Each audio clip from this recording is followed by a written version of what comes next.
Hi, welcome to our channel. Telangana రాజకీయాలలో ఖమ్మం జిల్లా, ఉమ్మడి ఖమ్మం జిల్లా ప్రాధాన్యత ప్రత్యేకంగా చెప్పుకోవచ్చు. వాస్తవానికి తెలంగాణ అంతా కూడా ఒక రకమైనటువంటి రాజకీయ వాతావరణం ఉంటే, ఖమ్మం జిల్లాలో విభిన్నమైన ఆలోచన ధోరణి, విభిన్న రాజకీయ నేపథ్యాన్ని కలిగి ఉంటుంది.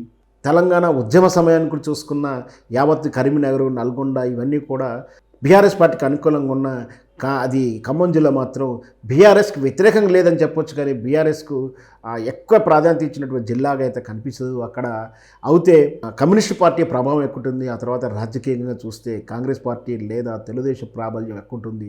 ఖమ్మం జిల్లా ఆంధ్ర ప్రాంతాలకు దగ్గరగా ఉన్నటువంటి ఆంధ్ర భావజాలంతో, ఆంధ్ర భావజాల పార్టీలతోటి అనుబంధంగా ఉండడం ఖమ్మం జిల్లా ప్రత్యేకత అని చెప్పొచ్చు. అయితే రాబోయేటువంటి 2024 పార్లమెంటు ఎన్నికల సమయాల్లో ఖమ్మం జిల్లా ప్రత్యేకతను సంతరించుకోబోతుందా అంటే అవుననే సమాధానం చెప్పొచ్చు.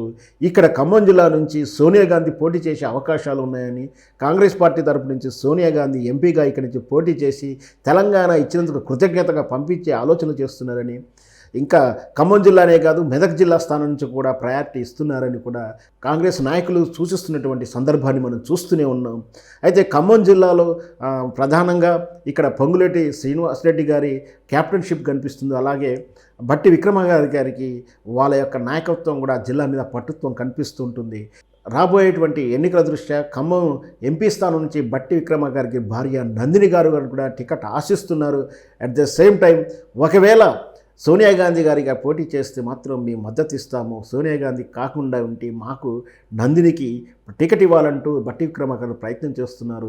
అందుకోసమే ఈరోజు ఖమ్మం నుంచి భారీ ఎత్తున ర్యాలీగా 500 వెహికల్లతోటి ఖమ్మం నుంచి నందిని గారు తమ అనుంగ మిత్రులతోటి, నాయకులతోటి, కార్యకర్తలతోటి భారీ ర్యాలీగా హైదరాబాద్కు వచ్చేసి గాంధీ భవన్లో కాంగ్రెస్ టికెట్ ఎంపీ స్థానానికి అప్లికేషన్ చేస్తున్నట్టుగా తెలుస్తుంది.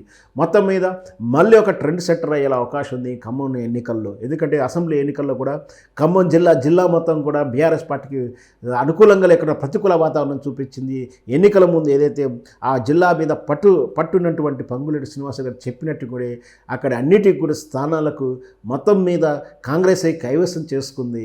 మరి రేపు రాబోయేటువంటి పార్లమెంట్ ఎన్నికల్లో ఖమ్మం నుంచి మరి కాంగ్రెస్ టికెట్ ఎవరికి ఇస్తారు? సోనియా గాంధీగా, బట్టి విక్రమ గారికా, లేదా పొంగులేటి శ్రీనివాసరెడ్డి సూచించినటువంటి వ్యక్తులకు ఇస్తారా?